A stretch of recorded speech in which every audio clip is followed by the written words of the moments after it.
What's up mga kalason? Nandito tayo ngayon sa Max Collector Collector's Con Year 4 at ang daming laruan dito. Dito lang yan sa SM North EDSA, The Block Atrium mula July 16 up to July 30 mga kalason.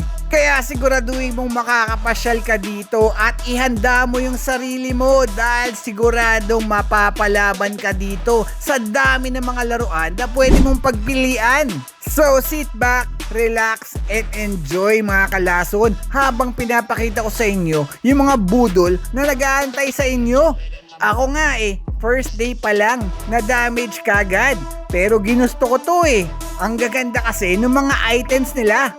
Tulad ng mga to, di ba? Panalong panalo. Ito trip ko. Dan. At meron ding mga naka-display na mga laruan dito, mga kalason. Yan mga yan, Ang gaganda, di ba? Yan ba ang linya mo? Nako, yari ka.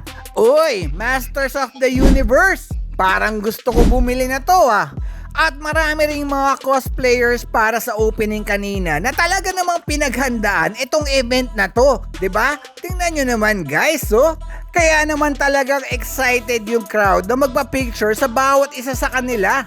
Hayaan nyo, next time naka-cosplay na rin ako.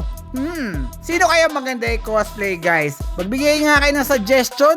At dahil sa marupok ako, napagastos na naman tayo mga kalason. So ito, konting pampaswerte muna sa Philbars para lumaki yung benta nila, di ba? So ano pa inaantay mo? Pumunta ka na dito, babus!